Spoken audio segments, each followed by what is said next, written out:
be showing you my steelhead or Great Lakes rainbow trout setup and everything that I use. Maybe you can get more fish, I don't know. First I'm going to show you my rod. This is a 10'6". It's either light or medium action with a 2-gram float. I float fish. And then a centerpin reel. It's a, don't know what kind it is, but I got it from my friend as an early Christmas present. Of course I tangle it. Okay, let's put that away. I've got 10-pound mono as my main line, and as my leader I've got 4-pound mono as my leader, and then I have that. I've got two sinkers just below my float, just below my float, and then I've got the micro barrel swivel. It's micro barrel swivel. And then I've got the 4-pound leader down to my size 14 hook with another sinker, but that sinker's supposed to be up the line more, up the leader more, but I'm trying to figure out how to get them stuck on my line. So yeah, that's my rod setup. Oh yeah, and I've got a Rapala reel cover. There's bite marks out of it because I found it actually at a campsite on the side of the river. So somebody left it there, and then I have these they're not meant for rods, but they're like Velcro strap things, and I just have my rod stuck together. So that's my rod. Go to my net. I've got a rubber coated net. Yes, that's hot glue right there. It had a great big hole going from where that hot glue starts down to about here, and so I had some extra 50-pound braid laying around from my bait caster, and I fixed it up, and it holds over 20 pounds. So unless I catch a fish that's over 20, I'm perfectly fine. And I've got this. When we found this net on the side of the road, it was perfectly fine. I'm the one that accidentally put a hole in it. Don't know how. I was just walking around and I got to my fishing spot. There was a hole in it. So then we had this thing on before. So then I took this off, took this part off and fished with it like that for a bit. And then I put this back on, and it's an extender. So now I can fish off the break wall without falling in. So that's my net. It's a Ego, I don't know. It's a net. It's a rubber coated net. So what I use for bait most of the time is just a plain old simple row bag. Like, just a plain old row bag. This is pink. I've got white and green in here, or chartreuse. Got chartreuse right there. And then I've got, this is a bigger white bag, but yeah. Those are what I normally use. Oh, that one's melty. I use those just because they're more natural. And yeah. Well, I don't have what I use for my leader now, I have 4 pound on the rod right now for leader, but I'm out of 4 pounds, so, and the store was out of 4 pounds, so now I have 6 pound mono for mono trillion smooth cast. That's what I had for 4 pound too. The store was out, so yeah. Sometimes I'll use a bead, but I haven't had that much luck with beads. I've caught 2 fish on beads. And the first fish I caught on beads is my personal best right now, 7 pounds. It's a good rainbow, but yeah. What I caught it on was this soft bead, this chartreuse green soft bead. Second one I caught, I can't remember what the weight was, but it was on this. I actually got these given to me by a friend.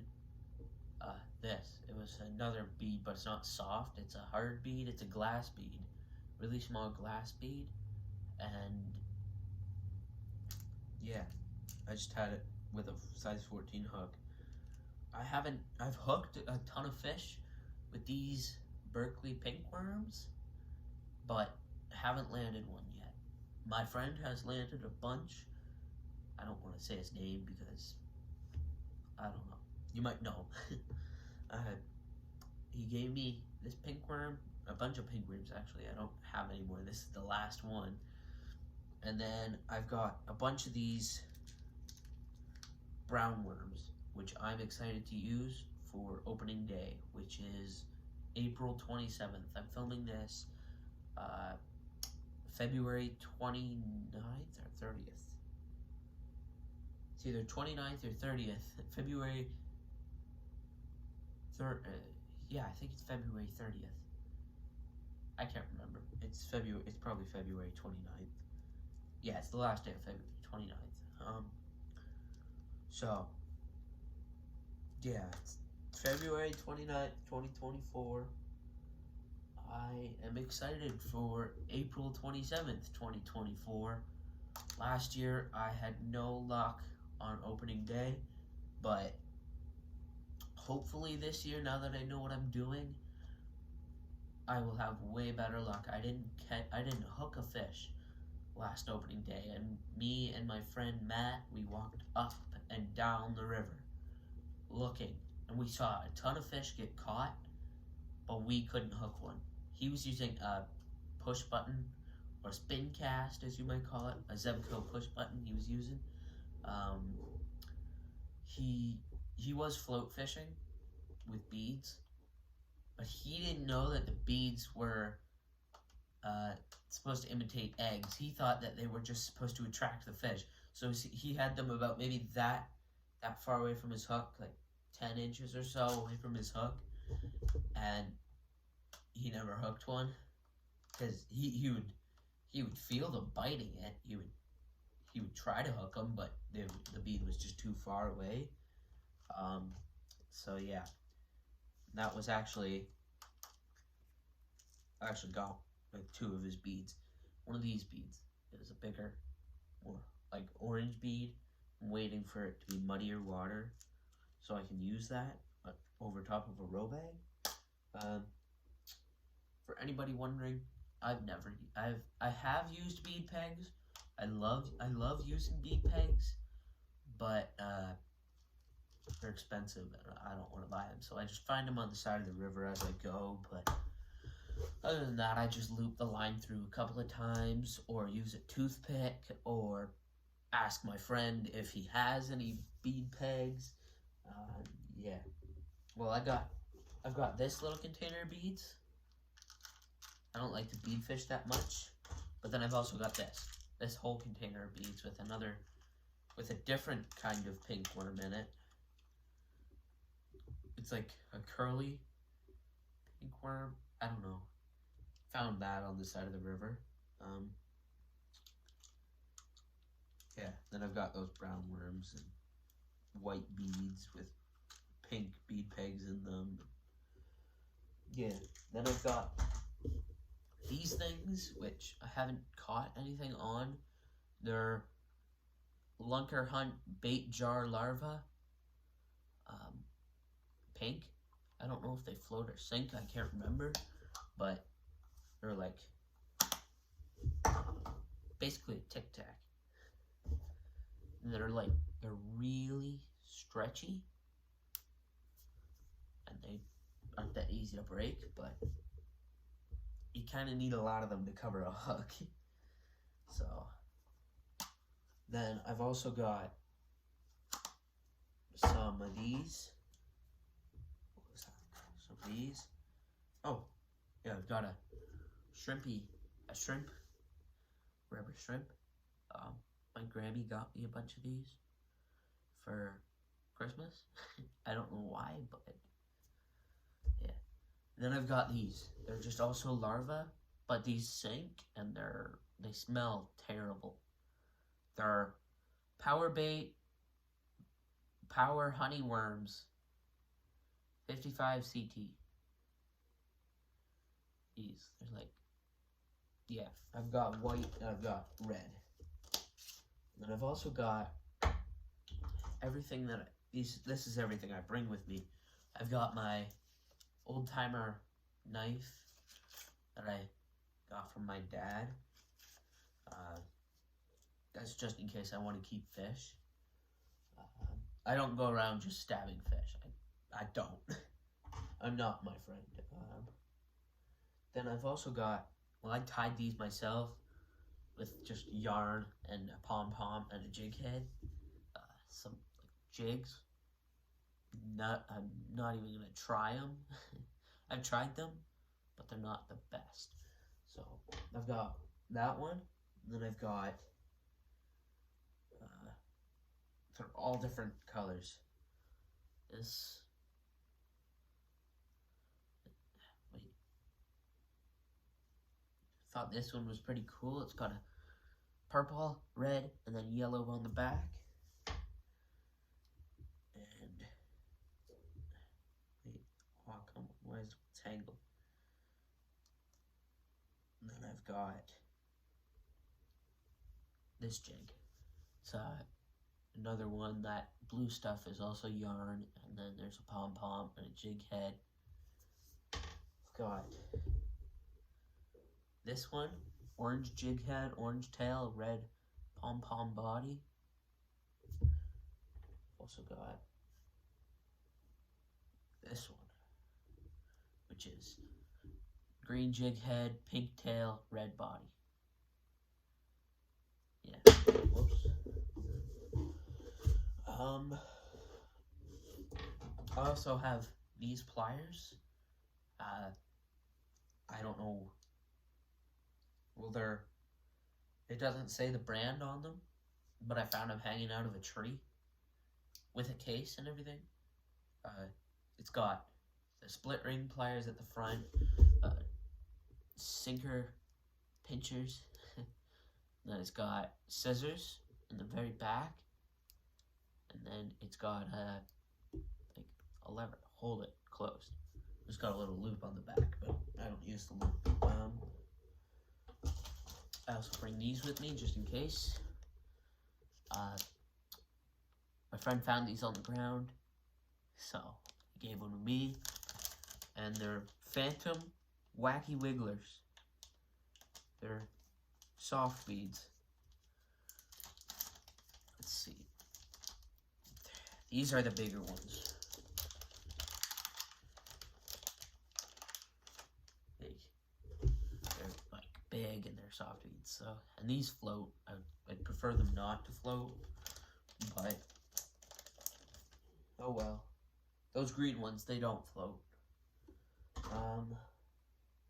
I've also got a couple of these grub tail things without jigs. Here's a big one. I've also got a soft plastic swim bait. I've hooked 2 or 3 on this. Surprisingly, I was just down there seeing if I could catch a couple bass before bass season closed, and I cast it over to not to the faster water, but to the more moving water, because my favorite hole, it's like slow towards you, or you can be on the other side where it's faster towards you.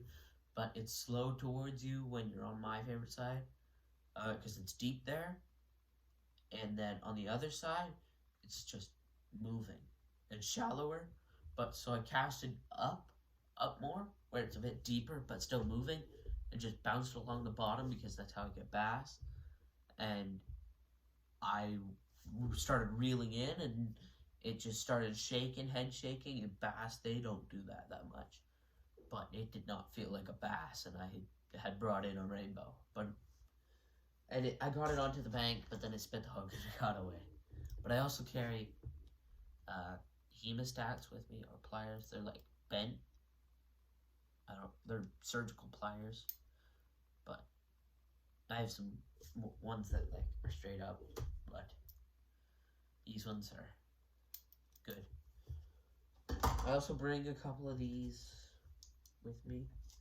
They're like really tiny bobbers. Don't know why, but I think my dad got them for fly fishing for me, because I fly fish. Just for reference, I'll get one that you usually use for like panfish.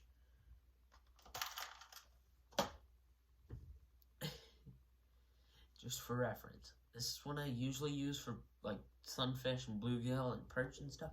This one is one that I used for rainbows. And then this one is one that I use for pike.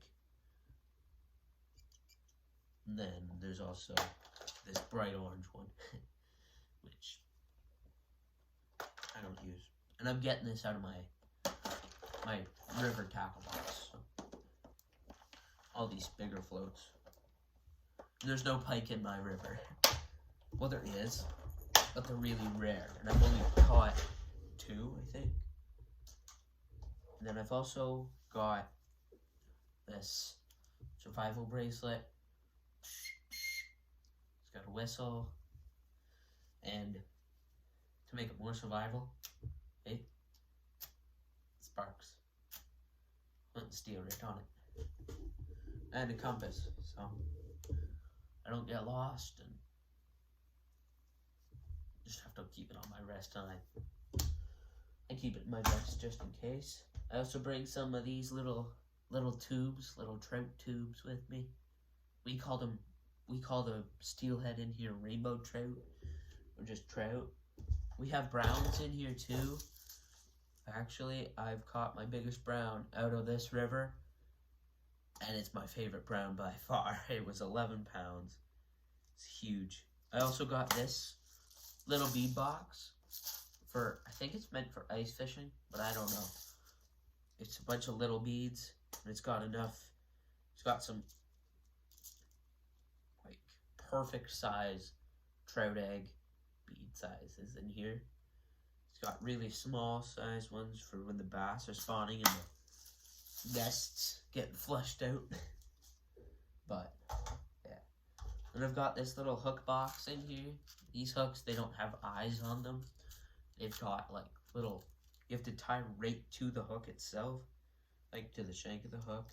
We get one of these big ones out. I like to use the small ones, but big one. Like they have like the spot for the eye, but it's so small, and it's like there's no hole there, so you have to tie right to like the shank of the hook. And yeah, but they're sharp hooks, so they're good. My dad was surprised when he bought them that they were that they had no hooks, that they had no eyes. I've also got a crayon. Bunch of people probably just said, "What? Why do you have a crayon?" And the reason why I have a crayon is because when your guides, before you leave your house to go fishing, I like to, if it's cold enough out when the ice freezes on your guides, I like to take a crayon and just rub it on the inside of the guide, and it stops the ice from forming. It's water resistant. It's oil, so it just keeps the water off. I've also got this pack of sinkers that I bought. 78 sinkers. I'm trying to save as much of these as I can for salmon season, because I like to bottom bounce during salmon season. But because like much easier than float fishing for salmon, because it's also annoying to float fish for salmon. There's just a big school and you can run your bait right through and you'd never get one. For bottom bouncing, you cast it out, and since the bait's right on the salmon's level, they like sometimes they run into it, and then they start head shaking, and then you set the hook. But a lot of the times we've caught them, and their bait was like down in their mouth. So, and we like to use where is it? Thought I had some over here. 1 second. This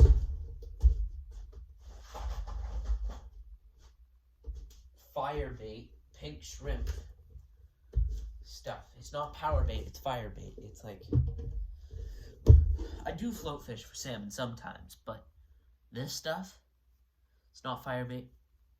It's not power bait, it's fire bait. It's made by Potsky Bait.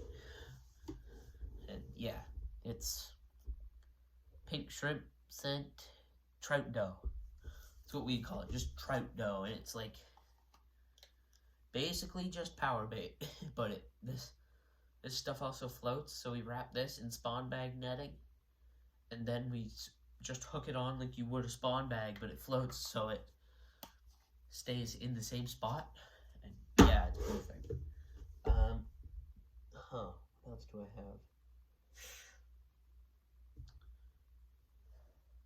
Yeah, well, I have to set up my vest now. But, oh yeah, my float box. Got my floats. Got this float right here,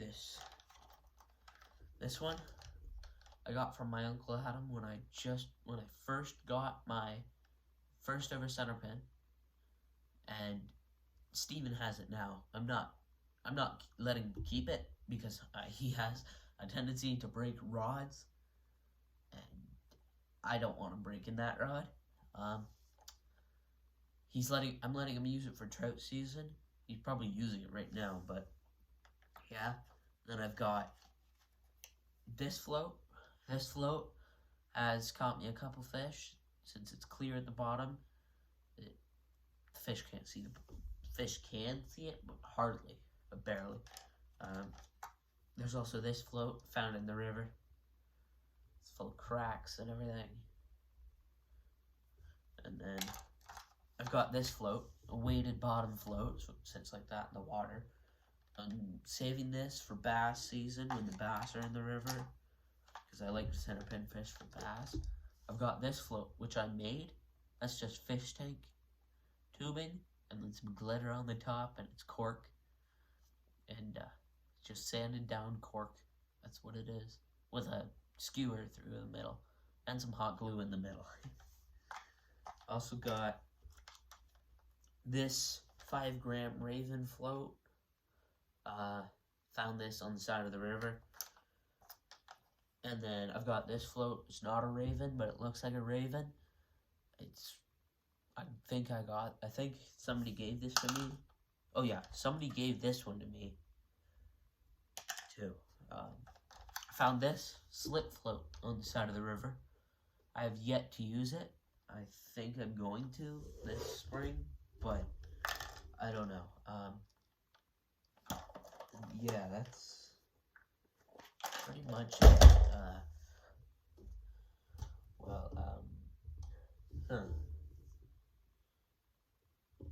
So, I don't know. Wait. Yeah, this is the end.